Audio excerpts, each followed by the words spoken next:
Do you want to learn Arabic and Islamic sciences with distinguished teachers, accompanied with the best brotherhood and sisterhood in London? Enroll now on site at Madinah College or study online on the portal for £10 a month at mclportal.com. Bismillah, alhamdulillah, wa salatu salam ala nabina Muhammadin wa ala alihi wa ashabi ajma'in. Assalamu alaikum wa rahmatullah. This is a short series on approximately 30 hadith on as-siyam, on fasting, because it's coming up to the month of Ramadan. And inshallah, it's important for us to get familiar with the sunnah of the Prophet Muhammad sallallahu alaihi wasallam on fasting. And this series is taken from the book Umdatul Ahkam, which is a collection of hadith agreed upon by Imam al-Bukhari and Muslim on the topic of as-siyam. And the basis of the explanation is Taysir al-Allam by al-Bassam, which is a scholar who explained these ahadith.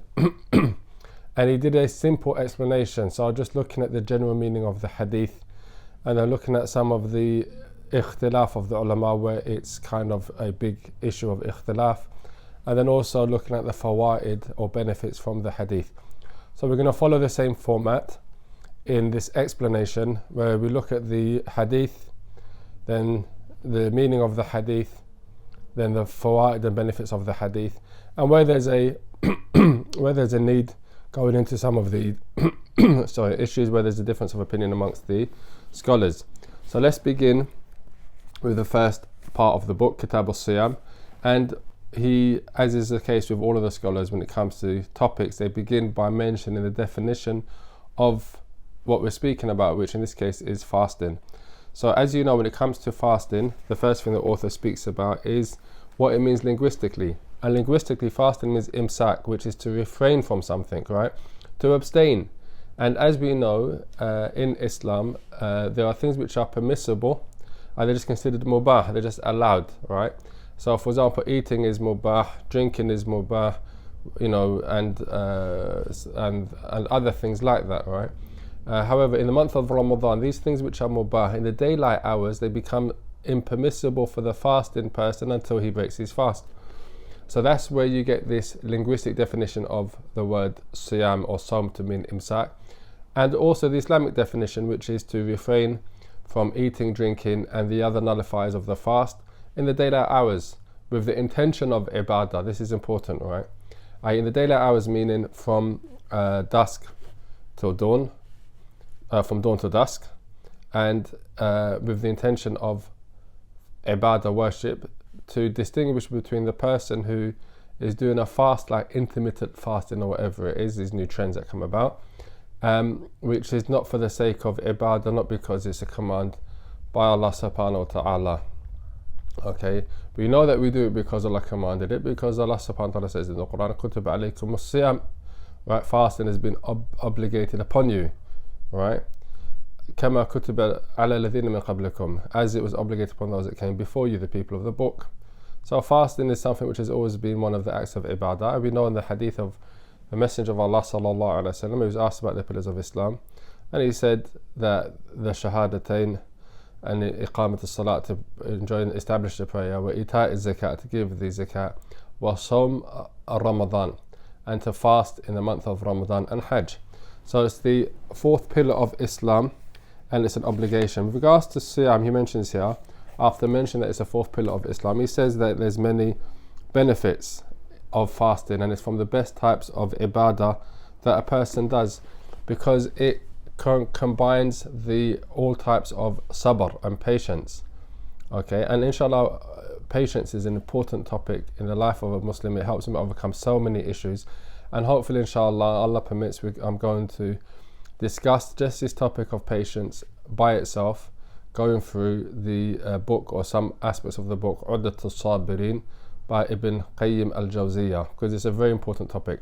In any case, here he says that it combines between the three types of patience, which is patience and perseverance upon obedience of Allah, as-sabru ala ta'atillah wa sabru ala ma'asillah, and to be patient by staying away from ma'asi, disobedience, right? And sabr ala aqdarillah al-mu'lima, and to be patient upon the decree of Allah, which is difficult, right, painful. Meaning, when you're fasting, you're staying away from things which are haram. That takes patience. You have to maintain your fast throughout the day, even if it's a long day. Sometimes in the summer months, for example, the day is 18 hours. So someone's fasting for 18 hours. This is obedience to Allah. That requires patience. And also you have to be patient with the decree of Allah subhanahu wa ta'ala. Mu'lima, i.e. when a person fasts, he might have stomach pains, right? He's going through difficulty and dry throat, dry mouth and the like. This requires a level of patience. Also as well, to show you the virtues of fasting, he mentions here some of the things that show you how virtuous fasting is. It's one of the acts of ibadah that Allah subhanahu wa ta'ala has attributed specifically to himself, right? Like you know that the masajid are the buyut of Allah, so that shows the honor of being in that place. Allah subhanahu wa ta'ala mentions in the hadith, which is a hadith Qudsi, that's why Allah mentions as-siyam li wa ana ajzi bih, that fasting is for me and I'm going to be the one that rewards it. So here Allah says as-siyam li, I attributes it to himself. So just that by itself shows that it's how honorable fasting is.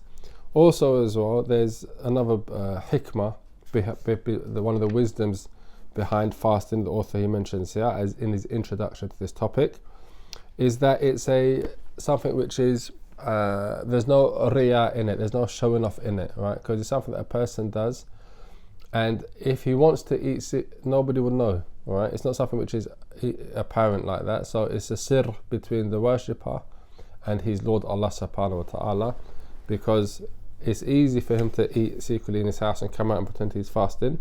But you find that fasting is always an act of ibadah, which is for Allah subhanahu wa ta'ala. There's other benefits for fasting which are health benefits, i.e. your body's like a motor and it needs to be recharged at some point. And when a person is always eating and drinking every single day without fasting, then you find that the body's constantly working and it tires it out, which is why one of the best ways for I won't say losing weight only, but also becoming healthy is through fasting regularly. But again, that's not the intention. This is some of the wisdoms behind it and the consequences and effects of fasting, not that it's the purpose behind fasting. Also as well, from the benefits of fasting and from the wisdoms of fasting is it's a method of nurturing as well as cultivating good character, because for 30 days a Muslim, male or female believer, is staying away from things which are considered disobedience to Allah. He's not becoming angry, he's not going to be swearing, he's not going to be arguing, he's not going to be he's maintaining the most noble of characteristics. He's also going to be generous, spending in the way of Allah subhanahu wa ta'ala. He's doing all of this for 30 days, so it builds a habit, right? And they speak about habits require 30 days to be built. So if a person persistently does this for 30 days, inshallah, it becomes easy to maintain it afterwards. The last benefit from the benefits of fasting that the author mentions here is the benefit of Aqeedah, building brotherhood, where you find through generosity and charity in this blessed month, the month of Ramadan, that you find the poor are looked after, the needy are looked after, and not just that, but the wealthy also get to experience some of the hunger and difficulty of going without, not having food, not having drink, not having a spouse to be able to enjoy your company and stuff like this, the things which are sometimes and often taken for granted. In the month of Ramadan, by going without, feeling hungry, feeling thirsty, you're able to empathize more with those that are hungry and thirsty, not just in the month of Ramadan but outside of the month of Ramadan, due to poverty and lack of means. So that's from some of the wisdoms, and there's many more wisdoms of fasting. One of the books in which it's mentioned, where a person can look at this topic specifically, as well as other acts of ibadah and the wisdoms behind them, is Minhaj al-Qasidin. That's a book I recommend if you're able to get hold of it in Arabic or in English to read. Inshallah, it will benefit you in preparing for the month of Ramadan. So that's a muqaddimah, an introduction to this topic. Inshallah, the next lesson will begin on the first hadith that he's mentioned in Umdatul Ahkam. Assalamu alaikum wa rahmatullah.